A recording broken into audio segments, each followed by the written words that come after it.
Bonjour à tous et à toutes. Aujourd'hui, on est à Molenbeek, à la Fédération Wallonie-Bruxelles, au service d'aide à la jeunesse.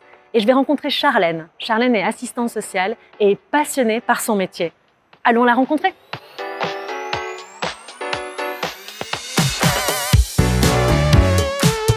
Donc Charlène, en quoi consiste concrètement votre travail? Alors notre travail, c'est d'accompagner les jeunes et les familles. Et donc nous allons procéder à des investigations autour de la situation d'un jeune, comprendre son histoire, ses difficultés, mais aussi ses ressources. Le délégué devra ensuite faire des propositions au magistrat pour qu'il puisse prendre les décisions les plus adéquates dans l'intérêt du jeune. Et quelle a été votre formation? Alors je suis assistante sociale de formation, un diplôme requis pour la fonction de délégué, et j'ai un master en sociologie. Et donc, est-ce qu'il existe une journée type en tant que délégué? La particularité du métier de délégué, c'est qu'il n'y a pas de journée type.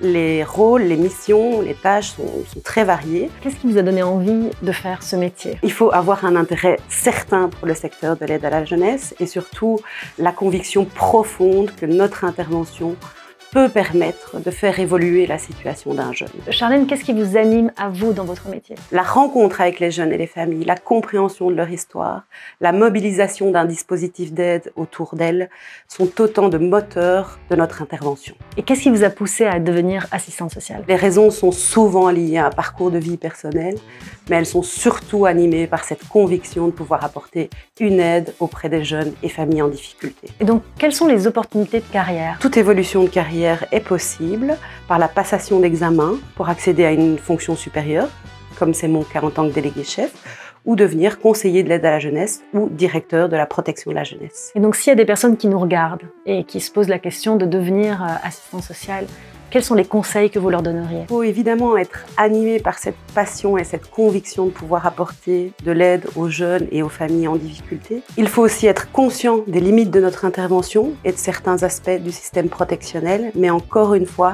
la conviction de pouvoir apporter de l'aide aux jeunes en difficulté est le moteur de notre intervention. Merci beaucoup Charlène et merci de nous avoir ouvert les portes aujourd'hui de à votre vous. bureau. Si vous aussi voulez faire un métier qui ait du sens, mettez-vous en contact avec votre conseiller emploi qui vous donnera toutes les informations ou allez sur le site Panorama des métiers. Bonne chance et à bientôt!